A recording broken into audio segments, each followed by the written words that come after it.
The video you've probably been waiting for is finally here! I am talking about Nick Rocks. Now, this is going in the Monkees playlist that I have because the Monkees were very influential when it came to Nick Rocks. It even mentions it on the Wikipedia, which is what I'm reading off of.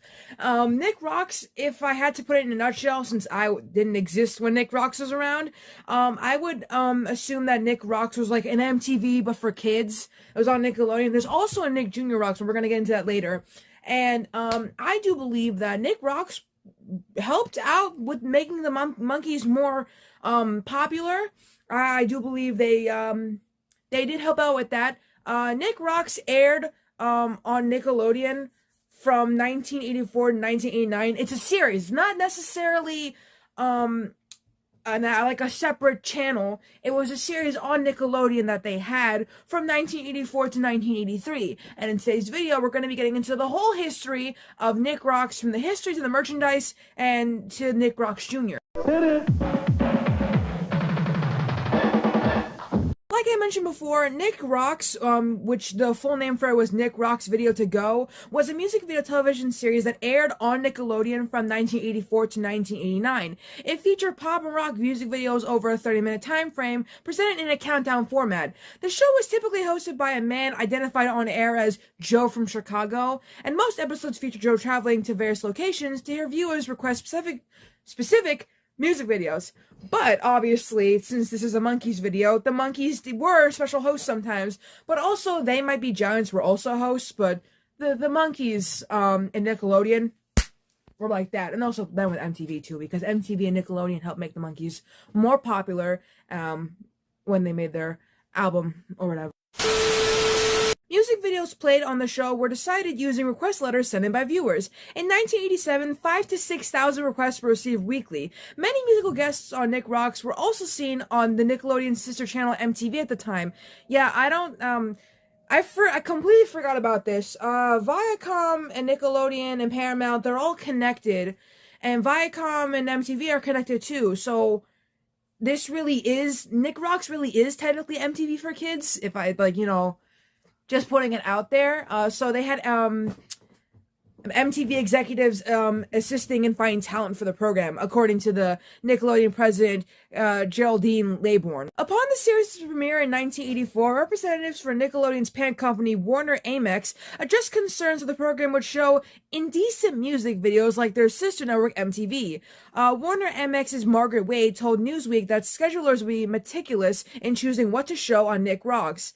Nick Rocks was initially broadcast 3 times a week until July of 1984, when it became part of Nickelodeon's daily routine. Now, this part of the video, I might do more research about. I did not know that the Monkees had a dispute with MTV, but we will be talking about the Monkees regardless, but I do think it's important to know that I do not know anything about the Monkees' dispute with MTV, and I will be talking about it in a video if I find more evidence about it or research about it.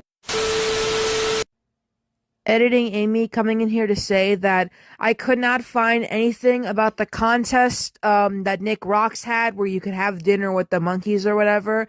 I've seen articles of the girl who won getting interviewed, but other than that, I can't find anything. I did find their dispute with MTV though, so that's it. It's also Mickey's book. I completely forgot about this. So I will be reading Mickey's book for a little reference in that video. But besides the point, I will be making a video about the Monkees dispute with MTV. I just wanted to add that. So my schedule has gotten longer. But that's besides the point. I'm sorry for the update. Let's get back to the video. So, in 1987, the Monkees became involved in a dispute with their supporters at MTV, which caused MTV to pull the group's videos, and as a result, those videos were transferred to Nick Rocks. The Heart and Soul music video was voted by Nick Rocks viewers to be their favorite 1987 video, and despite heavy promotion on Nickelodeon, the founders of the Monkees label Rhino Records felt that the transition from MTV to Nickelodeon was the reason behind the commercial failure of Pool It. Now, I did mention in the video, I mentioned in my Monkey Pool It video that Pool It didn't really do so well, and that that's again an opinion, but really it's not even that bad. I'm pretty sure Nick Rocks helped with a concert that a contest the Monkees did. Again, might be another video I do. The Monkees had a contest, and if you won, you get to have lunch with them. but I don't know much about it, so that might get a video too. Editing Amy cutting back in here to say that, yeah, I googled it. There's not much to say about when the contest winner had dinner with the monkeys. There's not even much information about the contest. There's only information about the 1967 contest where you could like hang out with Mike, Davey, Peter, and Mickey, but there's nothing about the 80s contest, so can't make a video about it. Nickelodeon launched several promotional events in support of Nick Rocks. In 1984, a musical presentation called Nick Night was staged at the New York's Nassau Coliseum to advertise the series. In 1987, the network held the Jet for a Day sweepstakes, with the prize being a role on Nick Rocks and tickets to a Jets concert. The football team, right? Oh, no, it's, American... Oh, it's a band. Oh, I didn't know that. Excuse me. After production on Nick Rocks ended, Nickelodeon incorporated past episodes into a 3-hour variety show known as Total Panic. The program aired on Sunday mornings in 1989 and was produced by Andy Bamberger, who also produced Nick Rocks. So this might be a bit shocking to hear, but okay, also hair change and outfit change. That's besides the point. There's actually merch for Nick Rocks. Nickelodeon staff distributed Nick Rocks merchandise, which included buttons and decal, at the Nick Night event in 1984. 1990 issues of Nickelodeon magazine that were sold exclusively at Pizza Hut restaurants, getting a video, feature pop culture quizzes based on running Nick Rocks episodes. While Nick Rocks was never released on home video while running, clips of an episode of Nick Rocks starring the Might Be Giants is included as a bonus feature on the DVD of their 2003 documentary, Gigantic, A Tale of Two Johns. Let's end this video with something cute. A spin-off geared towards preschooler viewers titled Nick Jr. Rocks premiered as part of Nickelodeon's Nick Jr. block in October of 1991. This series was produced by Shelley Duvall and initially ran for 5 minutes at a time.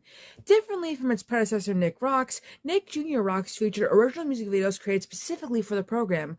According to a 1991 interview with Duvall, Nickelodeon offered her as much airtime as she wanted for the series, and as a result, Nick Jr. Rocks had no permanent position on the network's lineup. And that's everything about Nick Rocks and Nick Jr. Rocks. Next video is Britannica, where we're going back to Project Britannica. He removed 2 videos, I noticed. Or I think 1. He removed 1 of them. It probably got copyright blocked, but either way, we have 3 videos to react to for Project Britannica, so buckle up for that. And then after Project Britannica, we are going to talk about Jackass again. I forgot a show. Sue me. And then after that, we're going to get into Muppet stuff. So, see you all then. Want to hear In Excess? Let's rock. Nick Rocks. If you request him, we play him. Nick.